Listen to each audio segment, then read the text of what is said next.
This is Michael Popok, Legal AF. I don't usually talk about the Cannes Film Festival, but we're at the intersection of law and politics, and there is a new movie being shopped there called The Apprentice against, guess who? Donald Trump. Now, the director of the movie, Ali Abbasi, says that it is a fictionalized account of Donald Trump, but many of the facts in it come from real life. For instance, there is a disturbing scene in the movie in which Donald Trump, being portrayed by an actor, after having scalp reduction surgery for his hair, see, that crazy hair came from a crazy surgery, actually physically assaults Ivana Trump, his first wife, pushing her to the ground and having sex with her against her will. Now, that seems to be fiction, except there's reporting that actually came from a 1990 deposition of Ivana, because that was not a friendly divorce, in which she said that after scalp reduction surgery that Donald Trump had in order to make his hair look great, that he got angry with her at some point, pushed her to the ground, and she did describe it, according to reports of that deposition transcript, she did report it as a rape. She later walked it back. I think she was pressured to do that, but who really knows? And now we know what happened. They eventually got back together again, and Ivana was buried on the 19th hole of Bedminster Golf Course, exactly where you'd want to put your ex-first wife and the mother of your children. So that scene is in there, along with some other scenes. Now, apparently, Abbasi got investors, including Dan Schneider, who used to be the owner of the Washington Generals, to invest in this, under the telling them that it would be a favorable portrayal, and they feel like they've been had. And now they are filing their own cease and desist letters, and the Trump Organization and Donald Trump's lawyers have sent a cease and desist letter in order to stop the distribution of this movie. It's already been published, if you will. It's already been shown at Cannes. Stephen Chung, I always love Stephen Chung's quotes. This is his quote about the movie. "This garbage is pure fiction, which sensationalizes lies that have long been debunked." It's not exactly true, Stephen. I know you're the spokesperson for Trump, but you should read Ivana's deposition transcript. "This film is purely malicious defamation, should not see the light of day, and doesn't even deserve a place in the straight-to-DVD section of a bargain bin at a soon-to-be-closed discount movie store." That's a lot of words strung together there, Stephen. "It belongs in a dumpster fire." And then Dan Schneider, who donated money or invested money, thinking it was going to be a favorable, treatment of Donald Trump, he wants his money back, and he's furious after, according to Variety, viewing a rough cut of the film. Abbasi, however, in giving his interviews, believes that if Donald Trump just took time to watch it, he'd actually find it to be a favorable portrayal. I mean, some people are worried. I don't know how you can have this kind of scenes that I just talked about. Donald Trump getting lipo, Donald Trump getting, and they show it, Donald Trump getting hair reduction, scalp reduction surgery, Donald Trump physically attacking his first wife. I don't know how that humanizes Donald Trump. There's even a scene in there in the movie in which, after Roy Cohn, who was Donald Trump's mentor and his first consigliere before Michael Cohen, Roy Cohn, a mobster lawyer, if you will, who ends up contracting AIDS and is dying, visits Donald Trump. There's a scene where Donald Trump in the movie, in The Apprentice, has the house fumigated. That sort of ties back to Donald Trump's known aversion to germs and being around, wanted to use, inject Clorox in you, for COVID, things like that. So, we've got sometimes truth is stranger than fiction, and sometimes fiction is identical to truth, depending upon how it's being presented. But that sexual attack, or the attack on Ivana that happened in 1989, that was detailed in a 1990 divorce proceeding and in her deposition. So I want to make that clear. Stephen Chung telling the people that that's complete fiction is not entirely true. I do like Abbasi's sort of final parting shot about the movie. He said, "Donald's team should watch the movie before they start suing us. Everyone's always talking about Trump suing a lot of people, but they don't talk about his success rate." Well, that was a nice little dig there.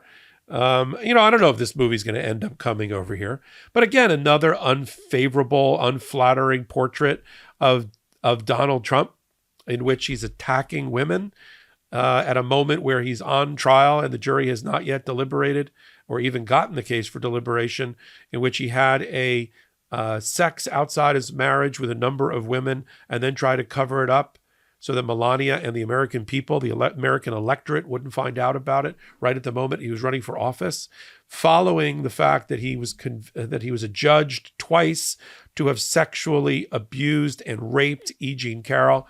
In New York, it's a technical rape because apparently he used his fingers and the victim couldn't figure out whether it was his penis or his fingers. But other than that, in all ways, shape, and form, it was rape. He's already been adjudged to be a rapist. He's already had to pay punitive damages as a result. He already owes E. Jean Carroll over $100 million between two different cases by two different federal juries in New York, in which other women testified in that case about having met Donald Trump and been sexually assaulted by him. A woman he met on a plane who got upgraded to first class, who he groped inappropriately 30, 40 years ago. She testified. A reporter for People magazine doing a profile of their new marriage, Melania and Donald Trump. As soon as Melania left the room, she says that Donald Trump pushed her up against the wall and tried to take advantage of her and groped her. That all came out in the E. Jean Carroll cases, Stephen Chung.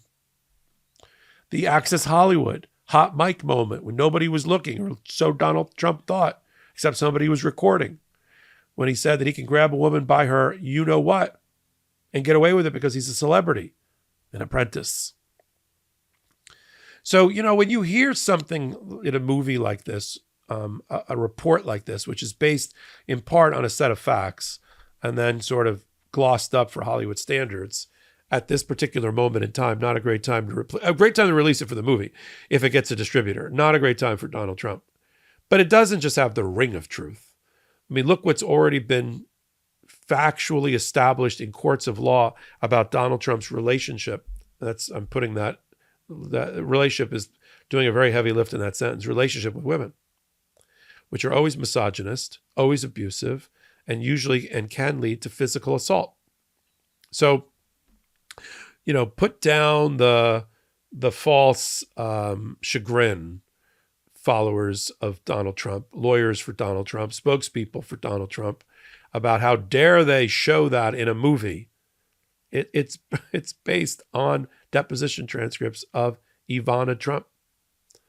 Doesn't matter that she eventually reconciled with him, probably over the money, but that's in the public record, if you will. So we got to follow these things, mainly because Donald Trump's threatening a cease and desist letter, which makes it legal at the intersection of law and politics at the moment that we're moving into the Donald Trump end of the trial and a potential jury verdict by the end of next week or the beginning of the following week, right on time. Right on time so the American people can judge Donald Trump's full body of work, right?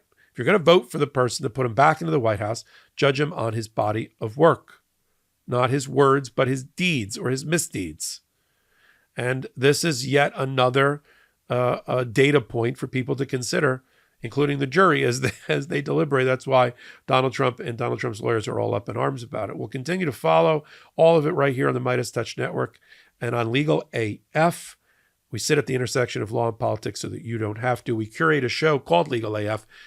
We slapped that name on the podcast about 4 years ago, Ben Meiselas and me, for a reason. And if you join us on Wednesdays and Saturdays, you'll find out why. 8 p.m. Eastern Time, right here on this YouTube channel. And free subscribe to the MeidasTouch YouTube channel if you can. Help us get to 3 million free subscribers. We're building this network with our bare hands and your help. No outside investors and completely independent. If you like what I'm doing, I'm Michael Popok. You can leave me a comment here, a thumbs up, move over to YouTube, MeidasTouch, look at contributors or playlists, and find my entire body of work, which I'm proud of, at Michael Popok. So until my next hot take, until my next Legal AF, this is Michael Popok reporting. Heary, heary, Legal AF Law Breakdown is now in session.